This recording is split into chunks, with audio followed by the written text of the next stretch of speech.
man. God damn it, motherfucker. Shit. Man, listen, dude, I've been working my motherfucking balls off. I apologize. I'm not putting out content like I motherfucking normally do, but you know me, I goddamn try. But this video right here, I done put a whole lot of work in, so hopefully it makes up for me fucking off and not doing as much amount of motherfucking work. It's quality over quantity. I'm hoping for you anyway. But anyway, today I wanted to talk about how the fuck it is we went from this right here to motherfucking this right here. And it's been a long goddamn road.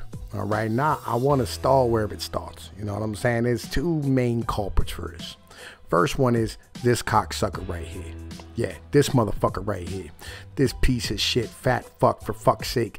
You ruined the goddamn fedora, you motherfucker. You ruined the fucking fedora, you fucking piece of shit. You fucking asshole. Eat a goddamn dick. But now, in the meantime, there's also this thing right here. This thing right here is an automatic washing machine, right? It's one of its earlier iterations. You know what I'm saying? You probably more know it as this right here. Now, see, back in the day, right? And this is a roundabout way of saying things. You know what I'm saying? It's kind of a generalized type of situation where we have a problem that women who used to be needed to raise a motherfucking family are no longer needed for this fucking purpose anymore. All right, they're no longer preoccupied with raising a family. Their day is done too quickly. They're not doing enough at home because, see, dudes really haven't changed much in the past, 2,000, 3,000 years. We're still the same as we've always been. We go to work, provide for the family, and we fucking focus on that because that's what provides a roof over the head from our family and allows us to continue forward. But females, on the other hand, used to have to walk the whole way out to, like, say, a fountain in the middle of a city, or go out to the well and fucking pump water into a bucket. You had to do all the dishes by fucking hand and dry them all by hand. Do all the laundry by fucking, going down to a goddamn creek with a fucking washboard. You know what I'm saying? And none of this stuff happens anymore. They used to have to go out back and garden and weed and do all this shit. And these activities would occupy the majority of a woman's day. And then on top of that, once the children got to be of age or whatever, you know what I'm saying, she would educate those children inside of your home. And she would help them stand here and learn how to read and learn how to write and learn how to do math. And the children would either work A, on the farm, or B, you know what I'm saying, they'd apprentice somewhere and learn some type of useful skill for later on in life. And this is how the family corresponded and moved forward. But the thing is, though, is we took away females' fucking jobs inside of the goddamn household. So we're kind of stuck in a situation where, due to innovation and due to our technological advancement and due to all the shit that we now have a problem of where females, they were given entirely too much time to motherfucking think. You know what I'm saying? They were given too much time to do whatever they wanted, and they've been liberated from the fucking household.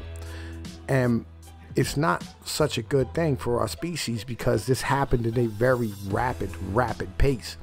And everybody's like, oh man, it didn't feel like it was rapid. But it was rapid in the history of the earth as far as us evolving as a species.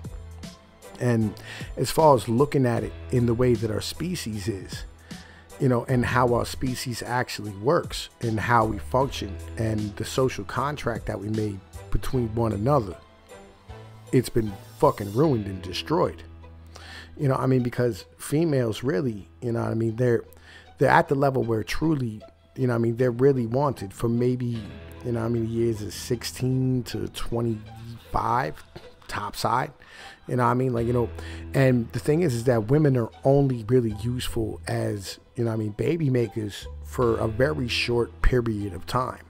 Whereas dudes, we remain economically viable for a much longer period of time. When you start off, when you're early as well, you start off when you're like 14 and you work until you're 60.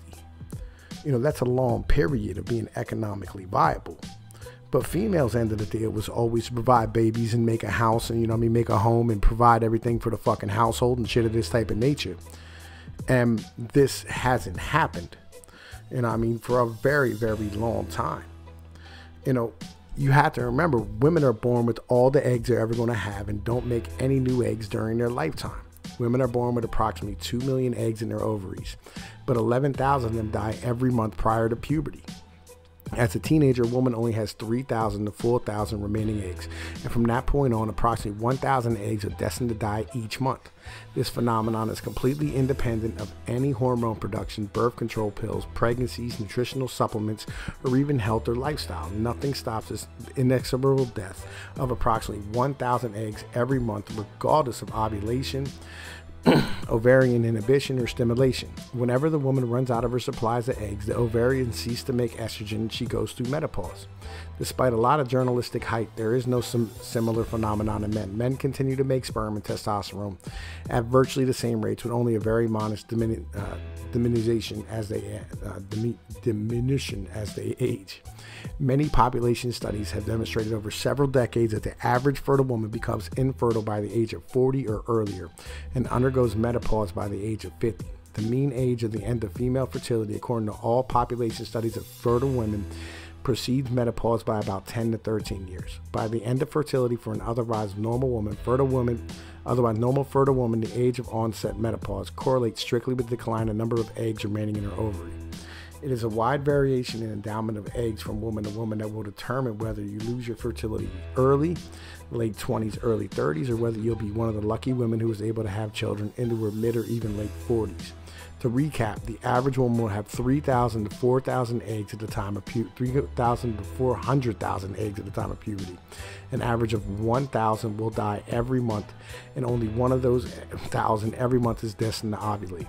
By the age of 37, the average woman will be down to about 25,000 remaining eggs. When only 25,000 eggs remain in the ovaries, menopause will occur in approximately 13 years. Thus, the average woman begins to become infertile by the age of 37 or earlier, when her ovarian reserve goes down to about 25,000 eggs. And at the age of 50, she will go through menopause. But there are wide variations from this average. What you need to know in order to plan your life is where you fit on this curve. I did a bunch of research for this right here. You know what I'm saying? I did some research and I looked some stuff up. I copied some things and I made a bunch, as I said, quality over quantity, motherfuckers. Quality over goddamn quantity. I'm gonna try and make this one a real proper, nice one for y'all so y'all fucking enjoy it. You know what I mean? Right? And so when I was standing here thinking about this ideology, right, because I've been trying to come from a place of love, I don't want to come from hate, because I'm not angry anymore. I don't got that rage anymore about what the fuck happened. I guess them rough edges are worn off. I was beaten. I'll be honest with you, I was beaten. It is what it is. But yeah, so when you look at all this stuff right here, you have to understand the social contract is that you stay with a dude for the best parts of your life, and then he gives you the rest of his entire life. Right, and provides you and the children, with a stable place to be and be happy and everything's cool. But today, that isn't really possible anymore. Today, that's no longer something that's even fucking remotely plausible. Today, it's kind of, we're so socially connected and such, such nonsense is spitting in everybody's heads. Females are still much weaker and much softer than men. They're much, they're not as intelligent as men are, regardless of that study that they tried to show you. And women are standing here putting off having kids until their mid-30s. But that's probably a really bad fucking ideology. And I'm going to tell you why that is as well. Right? See, they said this goes from the 25-year-old that has a 1 in 1,064 chance of having a child with Down syndrome to 1 in 19 for a 45-year-old, said Shapiro. Miscarriages go from almost a 9% at the age range of 20 to 24 years to a 75% for a 45-year or above. The rate of stillbirths almost doubles when mothers are more than 35 years of age. Compared with mothers aged 25 to 29, women aged 35 to 39 were 20% more likely to have severe complications, and the odds were more than quintupled for women 50 and older. Women 35 and older were also 8 times more likely to have amniotic fluid enter their bloodstream, a complication that can cause life-threatening allergic reaction, the study found. Mothers 40 and older were almost 16 times more likely to have kidney failure and almost 3 times more likely to have obstetric shock. When organs don't get enough blood and oxygen, the study found these women were also 5 times more likely to either have complications from interventions done to deliver the baby or to be admitted in intensive care units. The study wasn't a controlled experiment designed to prove how maternal age directly influences the odds of complications. Researchers also didn't have enough cases to determine how age directly influenced maternal deaths. Even so, the findings add to evidence linking advanced maternal age to higher risk of problems for mothers and babies.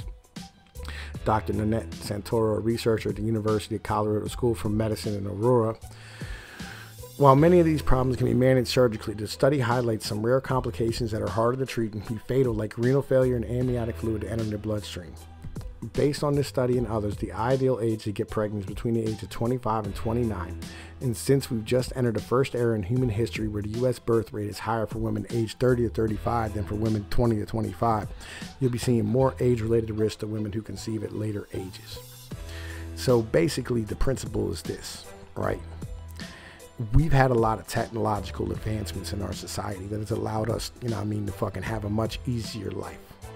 But that shortcut in what we do has cost us societally and as people. And that's really the message of this. And I know I grew up in a very poor agricultural area, right? In the backwoods, in a place where, time kind of forgot for a little while. We had outhouses and, like when there wasn't enough money, like they boiled water on top of wood and put it in the buckets, and that's how they bathed us. And that keeps a family together. It really does. That ability of having reverence for the individuals around you, that love and passion that comes from struggle and appreciation for that, and the continuation of that, and the understanding that you're going to need each other tomorrow, regardless of what happens today. That there is what helps relationships be what they're supposed to be. It maintains a social contract.